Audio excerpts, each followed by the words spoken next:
가대의 은혜로운 찬양 감사를 드립니다. 우리 옆에 있는 성도들 바라보면서 마음을 담아서 고백하며 서로 인사합니다. 힘을 내세요. 당신은 하나님의 사람입니다. 힘을 내세요. 당신은 하나님의 사람입니다. 할렐루야. 여러분 힘을 내시길 바랍니다. 힘들고 어려운 어떻게 보면 광야 같은 인생길을 오늘 우리가 걸어가고 있는데 때로 힘들고 어려울 때가 많이 있죠. 낙심이 되고 그래서 어떤 경우에는 우리가 좌절하고 절망할 때도 있는 게 사실이에요. 그러나 꼭 기억하시기 바랍니다. 오늘 호산나 성가대의 찬양처럼 주님께서 여러분과 함께 하십니다. 할렐루야. 여전히 여러분을 향한 주님의 사랑은 유효하다는 사실을 기억하고 그 사랑이 있는 한 결코 여러분의 삶은 무너지지 않습니다. 오늘도 그 주님의 사랑 안에서 힘을 내시고 용기를 내시길 바랍니다. 하나님과 사귀고 있습니까? 하나님과 사귐 안에 있습니까? 라고 하는 이 영적인 주제를 가지고 잠시 말씀을 나누길 원합니다. 우리의 삶은 오늘 우리가 무엇을 주로 가까이 하며 사느냐에 따라서 결정이 됩니다. 정말로 여러분이 부자가 되고 싶으세요? 그렇다고 한다면 여러분이 부자에게 정심을 좀 자주 사세요. 할렐루야. 그러면은 언젠간 여러분도 부자가 될 겁니다. 우리가 가만히 보면요, 괜히 부자를 폄하하고요, 부자에 대한 괜히 이렇게 불편한 마음을 가지고 이런저런 이야기들 하면서 마음속에는 본인은 부자가 되고 싶으면서 그런 경우들이 있죠. 왜 그러냐면 자존감이 낮기 때문에 그래. 자존감이 낮으면요, 상대방을 인정하지 못하게 돼. 자존감이 낮은 사람일수록 남에 대하여 이렇게 쉽게 비난하고 그리고 남에 대하여 자꾸 안 좋은 이야기를 하게 돼요. 자존감이 높은 사람은요, 여러분 마음의 그릇이 큰 거야. 그래서 다 이렇게 이해하고 품고 또 나보다 잘난 사람 보면 인정해주고, 할렐루야. 그리고 내가 그 사람에게 배울 것이 있으면은 그 사람과 가까이 지내면서 그 사람에게 또 배우기도 하고, 할렐루야. 저는 말하기 우리 갈릴리교회 성도들이 자존감이 낮은 사람들이 아니고 주님 안에서 여러분 하나님의 사람이에요. 어떤 경우에도 여러분의 자존감이 무너지지 않기를 간절히 바랍니다. 할렐루야. 오늘 우리가 주로 무엇을 가까이 하며 교제하며 살아가는가, 우리의 삶을 결정한다는 거예요. 건강하게 그리고 아름다운 몸매를 가지고 들어간 곳에 들어가고 나온 곳에 나오고 이런 날씬한 몸매를 가지고 그렇게 여러분들이 살고 싶으면 괜히 그런 사람 부러워하지 말고요, 그 사람에게 무엇을 자주 사라고요? 정심을 자주 사세요. 그러면서 좀 그런 분들하고 좀 가까이 좀 지내봐. 그래 보면 얼마 있지 않아서요, 여러분의 몸매도 날씬해지고요, 여러분도 건강해질 줄로 믿습니다. 오늘 우리가 누구와 가까이 지내느냐라고 하는 것이 우리의 운명을 결정하고 우리의 삶을 결정합니다. 불의한 사람과 여러분들이 가까이 지나고 이 불의한 생각을 가진 사람들과 여러분들이 친하게 지낸다고 한다면 얼마 있지 않아 분명히 여러분 또한 불의한 사람이 될 겁니다. 여러분 행복한 삶을 살고 싶으세요? 그러면은 자기 삶에 대하여 행복한 삶을, 행복한 기운을 가지고 살아가는 그 사람들과 가까이 지내세요. 할렐루야. 시간을 내셔서 그 사람들과 함께 점심도 좀 먹어보고요, 그리고 그 사람들과 여러분들이 가까이 교제를 나눠보세요. 그러면은 어느 순간에 여러분도 행복한 사람으로 바뀌게 돼 있다니까요.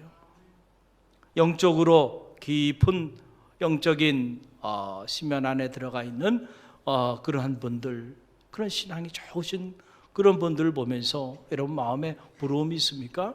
여러분도 이왕 신앙생활 하는데 나도 좀 저렇게 멋있게 신앙생활하고 싶다, 이런 생각이 드는 분이 있어요? 그분들에게 무엇을 자주 사라고요? 정심을 자주 사주세요. 그러면서 가까이 지내고 그분들과 가까이 교제해 보세요. 그러면은 여러분도 모르게 여러분도 영적인 사람으로 바뀌게 돼 있어요. 틀림이 없습니다. 오늘 우리가 무엇을 가까이 하며 지내느냐가 우리 삶을 결정합니다. 그래서 옛말에 유유상종이라는 말이 있죠. 유유상종. 무슨 얘기예요? 같은 부류, 같은 종류의 사람들끼리 그렇게 모임을 갖고 무리를 지어 살아간다라고 하는 그런 말. 유유상종에 이 유유상종이라는 말이 어디서 나온 말인지 정확히는 알 수 없어요. 그러나 이 주역의 계사 상편에 보게 되면 그 증거를 찾아볼 수 있는 내용이 나옵니다. 거기 보게 되면 이런 말이 나와요. 삼라만상은 그 성질이 유사한 것끼리 모이고 만물은 무리를 지어 나뉘어 산다. 거기서 길흉이 생긴다 그랬어요. 길한 것과 흉한 것, 축복의 문이 열리기도 하고 저주의 문이 열리기도 한다는 거예요. 자, 어떤 부류, 어떤 모임, 어떤 사람들과 우리가 끼리끼리 모임을 가지며 살아가느냐에 따라서 길흉이 결정되어진다라고 하는 그런 말이에요. 원래 이 끼리끼리라고 하는 말은 나쁜 말이 아니에요. 근데 우리가 이 말을 자꾸 좀 안 좋은 말로 이렇게 지금 사용하는데, 본래 이 끼리끼리라고 하는 말은 이 춘추 전국 시대에 이 순우군과 관련된 고사에서 비롯된 말입니다. 제 나라의 선왕이 이 순우군이라고 하는 귀한 인재인데 그 귀한 나라의 인재를 불러요, 어느 날. 그래서 우리가 이 나라를 더 부강하고 더 강한 나라로 만들어야 할 텐데 너 같은 인재가 좀 더 필요하다. 그래서 이 순우군에게 가서 전국에 좀 네가 돌아다니면서 그런 귀한 인재를 좀 데리고 와라.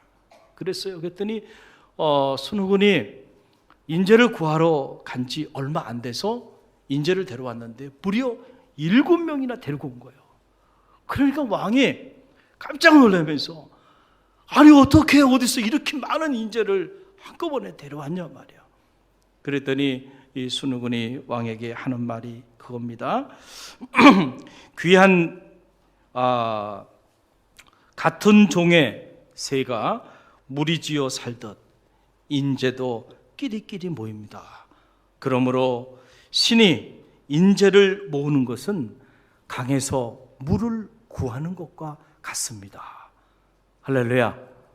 이게 무슨 말이에요? 새도 같은 종류끼리 모여. 그러니까 신이 인재를 모으는 건요, 강에서 물을 구하는 것처럼 쉽습니다. 왜냐하면 순우군이라고 하는 이 훌륭한 인재 주변에는 항시 누가 함께 있다는 거예요? 훌륭한 젊은 인재들이 모여 있는 거예요. 그래서 이 순우군이 인재를 발탁하는 일은 어려운 일이 아니야. 강에서 물 찾는 거 어려워요? 쉽잖아요.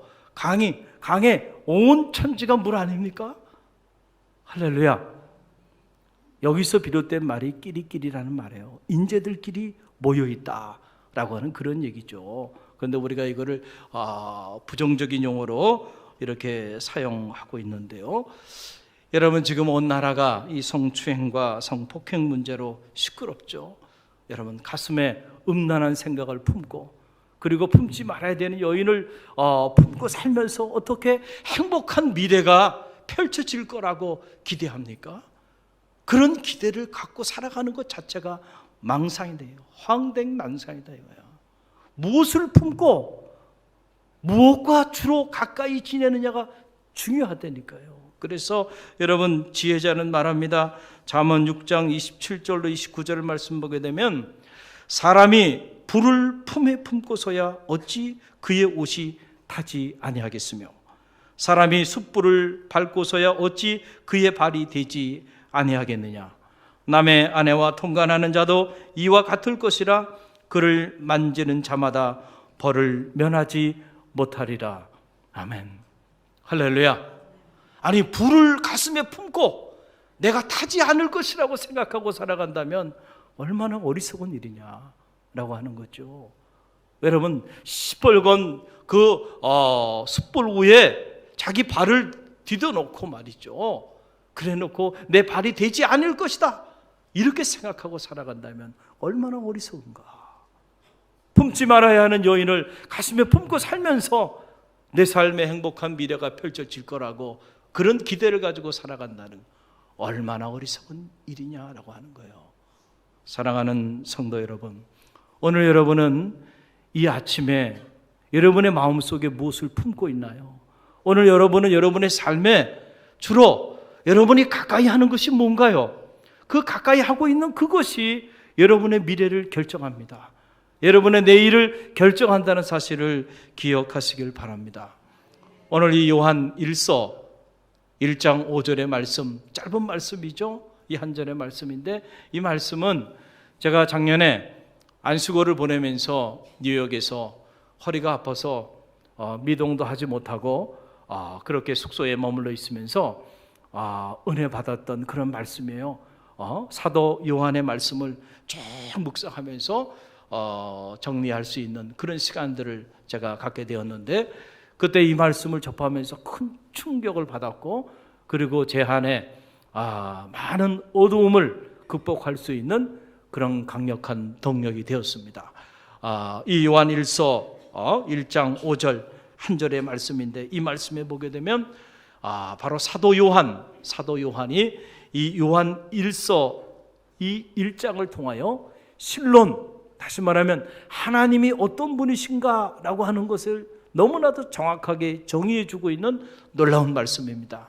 우리는 흔히 실론 그러면 신학자들의 용어니까 머리가 복잡해지기 시작하고 하나님이 누구신가? 우리의 믿음의 대상인, 오늘도 우리가 예배하는 이 경배의 대상인 신은 어떤 존재인가? 이런 물음이 복잡한 물음처럼 느껴지지만, 사실 우리가 이 요한 1서를 읽어보면요, 너무나도 간단하게, 너무나도 정확하게 하나님이 어떤 분이신지를 우리에게 소개해 주고 있어요. 여러분 보세요. 우리 요한 1서 1장 5절 말씀, 이 한 절의 말씀 우리 다시 한번 함께 읽어봅니다. 함께 읽습니다. 우리가 그에게서 듣고 너희에게 전하는 소식은 이것이니 곧 하나님은 빛이시라 그에게는 어둠이 조금도 없으시다는 것이니라. 아멘. 하나님은 누구라고요? 빛이시다는 거예요. 간단하죠? 하나님이 누구시라고요? 하나님은 빛이시다. 할렐루야. 그래서 그 안에는 어둠이 없다는 거야. 왜냐하면 하나님은 빛이시기 때문에 그렇다. 하나님은요, 그냥 빛이 아니에요. 생명의 빛이십니다. 할렐루야. 성서 전체는 이 생명의 빛이신 하나님에 대한 증언의 보고입니다. 생명의 빛이에요. 하나님의 빛이 비춰지게 되면은요, 죽어가는 모든 사망의 권세들이 사라지고요, 생명의 빛이 비춰지기 시작하면은 거기에 놀라운 구원의 새로운 역사들이 나타나게 된다라고 하는 사실이에요. 여러분, 우리 중 누구도 우리 스스로 생명 그 자체일 수가 없죠. 우리가 생명을 가지고 살아가지만 우리가 이 생명의 주인이 아니에요. 이 생명은 우리에게 속한 것이 아니죠. 이 생명은 생명의 빛이신 하나님께 속한 것임을 믿으시길 바랍니다. 오늘도 그 생명의 빛이신 하나님께서 그 빛을 우리 가운데 빼앗아 가신다고 한다면 한순간에 우리의 삶의 자리는 빛을 잃어버려 생명을 잃어버리게 된다는 사실을 기억하시길 바랍니다. 하나님의 빛은 그냥 빛이 아니에요. 치유의 빛이에요. 할렐루야. 그래서 이 치유의 빛이 임할 때에 마음의 질병, 육체의 질병, 영혼의 질병이 치유함을 받는 여호와 라파의 역사가 나타나게 된다는 사실을 기억하시길 바랍니다. 이 치유의 광선이 비춰지게 되면 우리의 심령, 우리의 골수를 쪼개기도 하고요. 할렐루야. 이 치유의 광선이 비춰질 때에 치유되지 않을 것이 없다는 거예요. 하나님은 이 치유의 빛으로 세상을 창조하시고 오늘도 세상을 치유하고 있다는 사실을 기억하시기를 바랍니다. 주님은 이 치유의 빛으로 오셔서 이 치유의 빛으로 고통 가운데, 질병 가운데 신음하고 있는 수많은 영혼들을 치유하여 주셨죠. 이 하나님의 빛은 그냥 빛이 아니에요. 회복의 빛이에요. 그래서 회복의 빛. 이 빛이 비춰질 때에 무너진 가정도 회복이 됩니다. 무너진 마음도 회복이 됩니다. 무너진 공동체도 회복이 됩니다. 무너진 나라도 다시 일어서게 되는 역사가 나타난다는 사실을 기억하시길 바랍니다. 하나님의 빛은 그냥 빛이 아니에요. 사랑의 빛이에요. 사랑의 빛. 그래서 이 사랑의 빛이 비춰지게 되면 미움과 다툼과 시기와 질투와 분쟁과 증오와 반목 가운데 있었던 삶의 자리 가운데요, 한순간에 그런 것들이 사라지고 그 안에 사랑과 용서와 화해와 화합의 놀라운 역사가 나타나게 된다는 사실을 꼭 기억하시기를 바랍니다. 하나님은 어떤 분이시라고요? 빛이십니다. 여러분 기억하시기를 바랍니다. 이 빛 대신 하나님과 여러분들 정말로 사귐 안에 있습니까? 오늘 여러분이 정말로 이 빛 대신 하나님과의 사귐 안에 계시다고 한다면 여러분의 삶에는 엄청난 변화들이 나타나게 돼 있어요.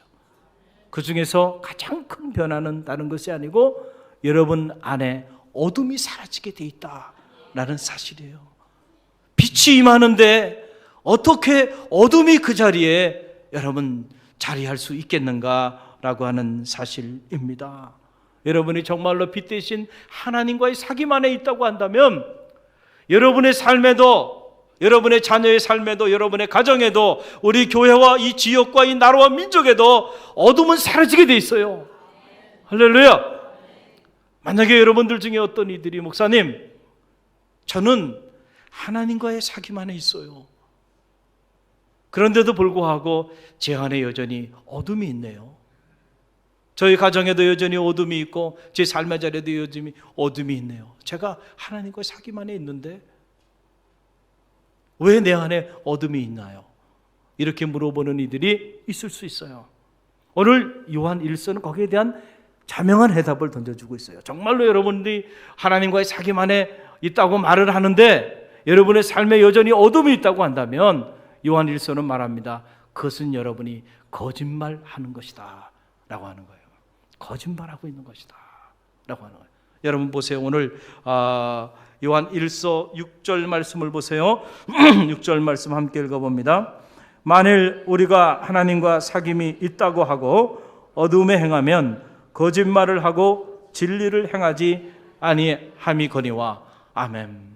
하나님과, 빛 대신 하나님과 사귐 안에 있다고 하면서 내가 어둠 가운데 행하며 살아가, 어둠의 자식처럼 살아가고 있다고 한다면 그것은 내가 거짓말을 하고 있는 거예요.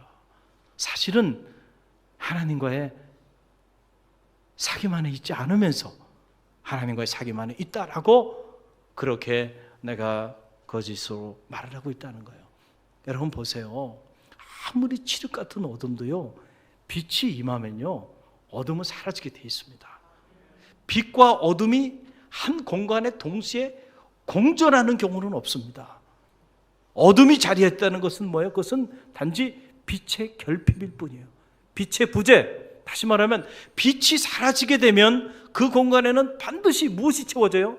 어둠이 채워집니다. 반대로 빛이 임하면 반드시 어둠은 사라져요. 성서 전체는 빛과 어둠에 관한 말씀이에요. 할렐루야. 그런데 빛은 결코 어둠을 탓하지 않아요. 왜 그러냐면 어둠이라고 하는 것은 전제론적으로 존재하는 게 아니에요. 단지 빛의 결핍, 빛의 부재, 빛이 없는 그런 상태일 뿐이지 그 자체가 존재가 아니기 때문에 빛이 임하면 어둠은 그냥 사라져 버리는 거야. 빛이 임할 때 그림자가 사라져 버리듯이. 할렐루야.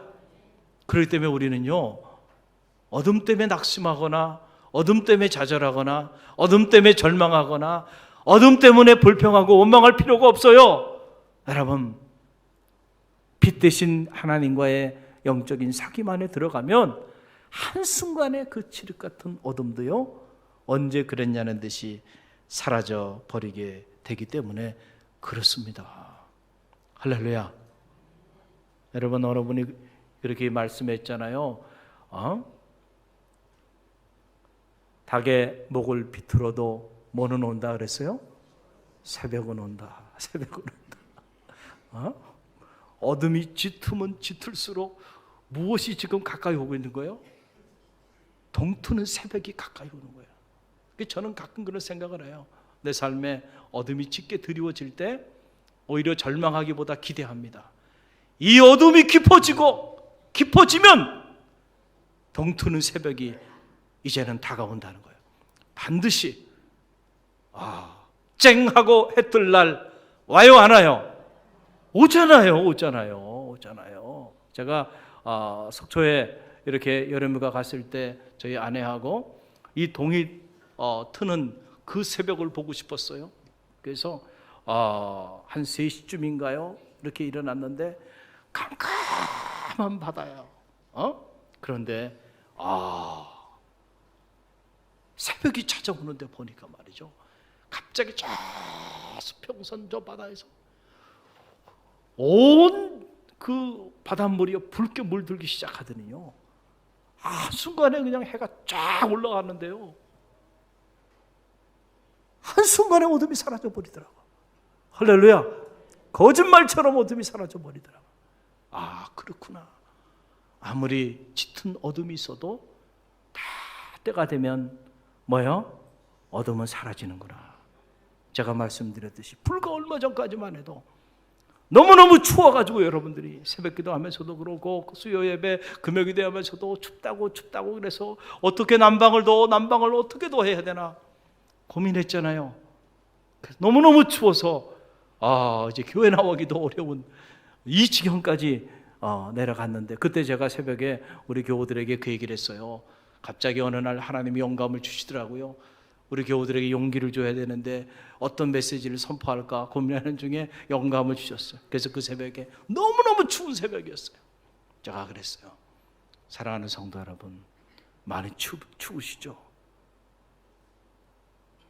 아무리 추워도요, 봄은 옵니다. 할렐루야. 지금 제가 그 얘기하면 여러분은 별로 이렇게 감동이 없죠. 이미 봄이 와 있으니까. 그러나 이 봄이 오기 전 너무너무 추운 그 겨울 새벽에 여러분, 이런 말이 잘 가슴에 와닿지 않죠. 그런데 봄이 왔어요, 안 왔어요? 왔죠. 지금은 또 덥다고 난리쳐요. 지금 여러분 덥지 않으세요? 벌써 일부 예배 드리고 나니까 더운데 난방을 좀 끄면 어떠냐고 벌써 또 이런 얘기를 해요. 이제 조금 지나면 에어컨을 가당해야 돼. 에어컨을 또 덥다고. 사랑하는 성도 여러분, 여러분의 삶에 어둠이 있습니까? 때론 그 어둠 때문에 앞이 보이지 않으니까 그 칠흑 같은 어둠 속에서 우리는 두려워하고, 때로는 그 칠흑 같은 어둠 속에서 좌절하고 낙심하고 길을 잃은 것 같은 그런 안타까운 삶의 자리에 놓일 수가 있죠. 그러나 그때 기억하십시오. 하나님은 빛이십니다. 할렐루야. 바로 그 시간이 빛 대신 하나님을 영접할 시간이고, 빛 대신 하나님과의 사귐 안으로 들어가야 될 시간이야. 그렇다고 한다면 그 칠흑 같은 여러분의 인생의 어둠도 한순간에 사라져버린다는 사실을 꼭 기억하시기를 바랍니다. 저는 바라기는 여러분의 삶에 어둠이 사라지기를 바랍니다. 여러분의 자녀들의 삶의 자리 속에도 어둠이 사라지길 바랍니다. 여러분의 가정에도 어둠이 사라지길 바랍니다. 우리 갈릴리 교회도 어둠이 사라지고 이 나라와 이 민족에도 어둠이 사라지길 간절히 바랍니다. 그러기 위해서는요, 다른 게 아니에요. 빛 대신 하나님과의 사귐 안으로 들어가기만 하면 어둠은 한순간에 사라져버리게 된다는 사실을 기억하시기를 바랍니다. 여러분, 그래서 사도 바울이 이 에베소 교우들을 향하여 에베소서 5장 8절 말씀에서 이런 말씀을 했어요. 너희는 전에는 어둠이더니 이제는 주 안에서 빛이라. 빛의 자녀들처럼 행하라 그랬어요. 우리 그리스도인들이 어떤 존재인지를 정확하게 설명해 주고 있는 거죠. 너희가 전에는 어둠이더니, 다시 말하면 우리가 예수 그리스도 안에서 하나님을 영접하기 이전에는 어둠 가운데 있었어요. 왜냐하면 우리 안에 하나님이 자리하고 있지 않았기 때문에, 빛 대신 하나님이 우리와 가운데 있지 않았기 때문에 그 빛이 없는 그 공간은 어둠의 공간 속이 자리하고 있기 때문에 어둠 속에 살았다는 거예요. 그런데 이제는 너희가 빛이라. 빛의 자녀다웁게 살아라. 할렐루야. 여러분, 우리가 우리 존재 자체가 빛은 아니죠. 그러나 빛 대신 하나님과의 교제 안에서 그 빛 대신 하나님이 우리에게 빛을 비춰줬을 때, 우리 가정에 비춰주고 우리 자녀들에게 비춰주고 우리 공동체와 이 나라와 민족에 그 빛을 비춰줬을 때, 그 빛을 받아 우리도 빛을 발하는 그런 빛의 자녀가 되는 것이죠. 할렐루야. 우리 자신이 빛이라는 건 아니에요. 빛 그 자체는 오직 하나님 한 분만이 빛 그 자체가 됐어요. 그러나 그분이 우리에게 빛을 비춰줄 때 우리도 그 빛을 받아 그 빛을 바라는 빛의 자녀의 삶을 살게 되는 거예요. 아직도 그리스도인의 삶을 살아가면서 어둠 가운데 살아가는 사람들이 있다는 거예요. 그 사도 바울이 그 에베소 교우들을 바라보면서 너희가 왜 빛 대신 하나님과의 교제 안에 살아가면서 왜 어둠의 자식처럼 살아가느냐는 거죠.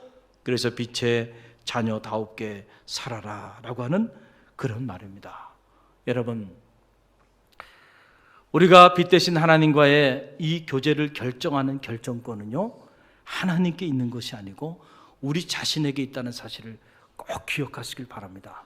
많은 이들이 이 사실을 잘 몰라요. 그래서 내 삶에 어둠이 있고 내 가정에 우리 자녀 우리의 삶의 자리에 어둠이 있으면 왜 하나님 우리에게 이 어둠을 제거해 주지 않고 이렇게 어둠을 용인하시나요? 그러면서 하나님을 향하여 불평하고 원망하는 경우들이 많이 있는데, 여러분 분명히 기억하시길 바랍니다. 오늘 우리가 빛 가운데서도 어둠을 경험하는 거 하나님 책임이 아니고 바로 우리 자신 책임이라는 사실을 기억하시길 바랍니다. 예를 들어 드릴게요. 자, 세인트 어거스틴이 아주 기가 막힌 예를 들은 거예요. 잘 보세요. 지금 빛이 저와 여러분 모두에게 공이 조명되고 있죠. 이 앞에 있는 장로님들에게는 빛이 엄청나게 임하고 저 뒤에 있는 성도들에게는 빛이 조금 인해서 컴컴하고, 지금 그런가요? 안 그렇죠. 앞에 있는 분들이나 뒤에 있는 분들이나 모든 사람에게 공이 비춰주고 있잖아요. 할렐루야. 자, 그런데 이 빛이 비춰주고 있는 이 자리에도 어떤 이들은 어둠을 경험하는 이들이 있을 수 있다라고 하는 사실이에요. 할렐루야. 하나님은 모든 사람들에게 공이 마치 저 타오르는 태양을 통하여 온 대지에 그 태양의 빛을 누구에게나 공이 비춰주고 있듯이 다 비춰주고 있어요. 여전히 빛이 없기 때문에 오늘 우리가 어둠을 경험하는 것이 아니고, 그 빛이 비춰지는데 그 빛에 등을 돌리고 있는 우리 때문에 빛 가운데서도 어둠을 경험하는 이들이 있을 수 있다. 제 손을 보세요. 제 이 손바닥이 저 빛을 향하여 바라보는 바로 이 제 손바닥에는 어둠이 없어요. 빛이 비춰지니까. 그러나 제 손등은 지금 어둠이 있어요, 없어요? 어둠이 드리워져 있어요. 지금 그늘이 있단 말이에요. 왜 그럴까요? 빛이 비춰지는 공간 속에 누구는 빛을 경험하고 누구는 어둠을 경험하고 있나요? 왜 그래요? 여러분, 빛 가운데로 빛을 바라보지 않기 때문에 그러는 거예요. 회심은 다른 것이 아니죠. 우리가 빛을 바라보는 거예요. 할렐루야. 빛 대신 하나님을 향하여 마음의 문을 여는 거예요. 빛 대신 하나님을 향하여 여러분이 나아가는 겁니다. 그렇게만 한다고 한다면 빛 대신 하나님이 여러분 삶의 자리에 어둠을 제거해 주실 줄로 믿습니다. 그렇기 때문에 오늘 우리가 어둠을 경험하고 살아가고 있다고 한다면 그 어둠의 문제를 해결할 사람은 누구예요? 하나님이에요? 저는 아니라고 봅니다. 누구예요? 여러분 자신이에요. 여러분 자신. 하나님은 여러분이 빛 가운데 거하기를 열망하시고 오늘도 여러분에게 빛을 비춰주고 계세요. 거기에 등 돌린 우리가 문제예요. 그분과 교제하고 살아가지 않는 우리가 문제예요. 여러분, 제가 잘 아는 어느 지인의 이야기입니다. 가정마다 상처를 안고 살아가는 가정들이 참 많죠. 꿈을 가지고 일찍이 도미했어요. 미국으로 이민을 가게 됐는데 남편은 남편대로, 아내는 아내대로 성공 가도를 달렸습니다. 남편은 한국에 있을 때 삼성에 근무했고 저 실리콘밸리로 가가지고 그곳에서 아주 큰 업적들을 이루면서 성공 가도를 달렸고, 아내는 디자인을 전공해가지고 또 디자인 분야에서 인정을 받으면서 많은 돈을 벌었어요. 그래서 수백만짜리 초호화 저택을 구입하고 그리고 행복하게 살라고 하는 바로 그 찰나에 아들이 하나 있었는데 그 아들이 미국의 명문 중의 명문인 뉴욕 대학, 그 뉴욕 대학을 졸업하자마자 전화를 안 받는 거예요. 전화를 안 받아. 어떻게 된 일인지 부모가 아무리 연락을 해도 연락이 오지도 않고 이 연락이 두절돼 버렸어요. 그래서 비행기를 타고 날아갔어요.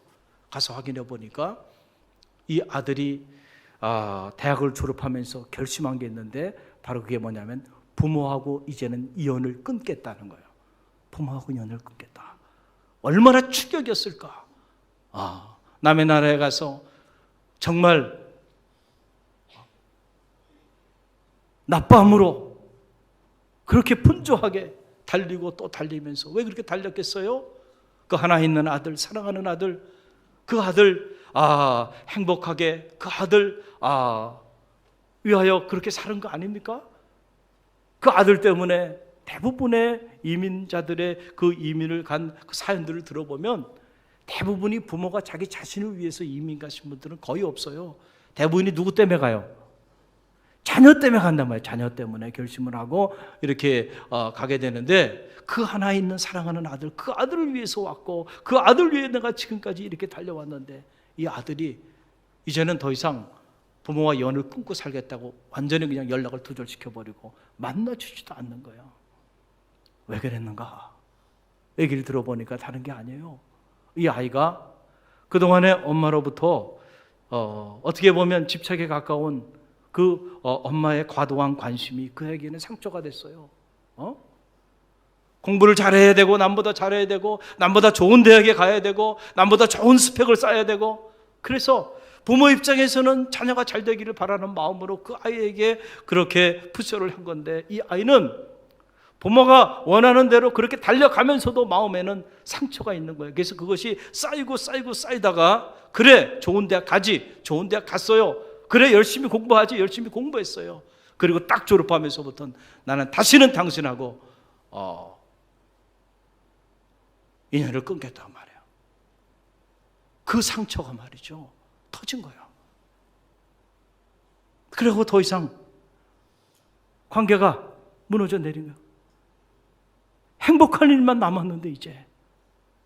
그런데 그 순간에 이 아들 문제가 터진 거예요. 그 아들 문제가 결국은 부부간에 문제를 가져오고 한순간에 가정이 풍지박살이 되고 그리고 그 어머니는 모든 것을 내려놓고 고국에 잠시 방문해서 나이든 어머니 생각이 나더라는 거예요. 그래 어머니를 붙잡고 하염없이 울고 하염없이 울었다는 거예요. 어디서부터 잘못됐는지 무엇이 문제인지 어떻게 하다가 어떻게 한순간에 이렇게 됐는지 여러분 자세히 그 가정사의 자세한 내용은 알 길이 없지만 그러나 분명한 것 중에 하나는 그 가정에 빛 대신 하나님과의 사귐이 부재하였다. 이것만큼은 분명한 사실이죠. 할렐루야. 할렐루야. 여러분 그거예요. 사회적 성공을 이루기 위하여 정신없이 달리고 부모는 부모대로 자식은 자식대로 좋은 공부 또 남보다 더 앞서가고 더 좋은 학교 더 좋은 스펙 쌓게 하기 위해서 아이를 밀어버린 거예요. 몰아낸 거예요. 그 와중에 부모는 부모대로 자녀는 자녀대로 잘 나가고 있다고 생각했는데 정말로 소중한 것을 잃어버린 거예요. 빛 대신 하나님과의 그 사귐. 할렐루야. 그 사귐을 가질 수 있는 여지를 갖지 못하고 그리고 달리다 보니까 어느 순간에 그 정점에 이르렀는데 행복해야 될 그 순간이 그 행복해야 할 그 가정이 붕괴되고 무너져 내리는 이런 안타까운 상황에 놓이게 됐다라고 하는 사실이에요. 사랑하는 성도 여러분, 우리는 잘 알고 있잖아요. 하나님이 빛이시라는 사실을. 할렐루야. 할렐루야. 그렇기 때문에 우리가 하나님과의 이 빛 대신 하나님과의 이 사귐이 얼마나 소중하다고 하는 사실을 우리는 너무 잘 알고 있잖아요. 세상 사람들은 그걸 모르기 때문에 그래서 무너지는 거예요. 오늘도 신문지상을 통해서 보세요. 성공가들을 달리는 것 같은데 왜 그렇게 비참하게 죽어가고 왜 그 비참하게 그 높은 자리에서 그 정상에서 다시 회복될 수 없는 나락으로 떨어져 내리나요? 빛 대신 하나님과의 사귐을 갖지 못한 영고입니다. 할렐루야, 할렐루야. 우리가 빛 대신 하나님과의 사귐, 이 사귐 안에 있으면은요, 이런 어둠이 우리 삶을 삼키지 않는다는 거예요. 이렇게 부부 싸움을 이렇게 하는 사람들을 보면 요즘은 부부 싸움을 안 하고 사는 가정보다는 부부 싸움을 하고 사는 가정이 더 많잖아요. 그렇죠? 그래서 자녀들에게도 엄마 아버지처럼 살아, 결혼해서 이런 말 하기 어렵잖아요. 자녀들이 나도 엄마 아버지처럼 살 것 같으면 결혼 안 해. 그래 야, 할 수 있으면 그냥 혼자 살아. 이렇게 살 바에야 그냥 너 혼자 살아. 내가 살아보니까 인생 별거 없고, 오히려 이런 말들을 더 많이 하잖아요. 어제도 결혼식이 있긴 했지만은 제가 결혼식장에서는 이런 얘기는 하지 않아요. 그러나 교육할 때는 해요. 왜 결혼하려고 그러니? 왜? 쓸데없이. 이런 얘기 해요. 근데 왜 결혼하려고 그래? 쓸데없이.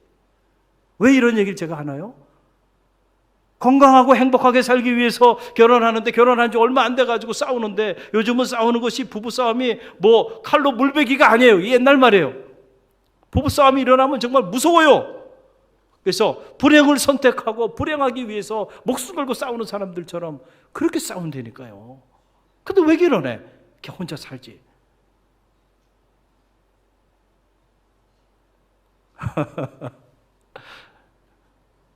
여러분, 혼자 있을 때보다 둘이 있을 때가 더 행복해야죠.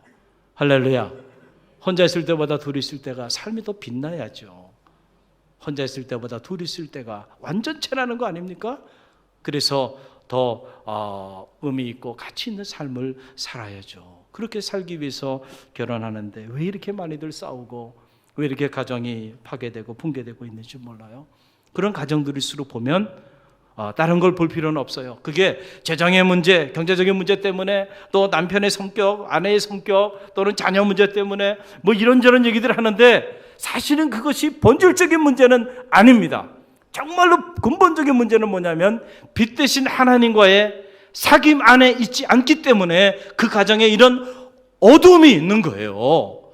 여러분, 돈이 얼마큼 있어야 만족하고 행복해질 수 있겠습니까? 아니에요. 그런 문제가 아니라니까요. 과거에 비해 보면 오늘 우리는 너무나도 풍요로운, 풍족하게 살아가고 있어요. 문명의 이기와 혜택도 다 누리며 살아가고 있어요. 그런 것들이 부족해서 싸우는 겁니까?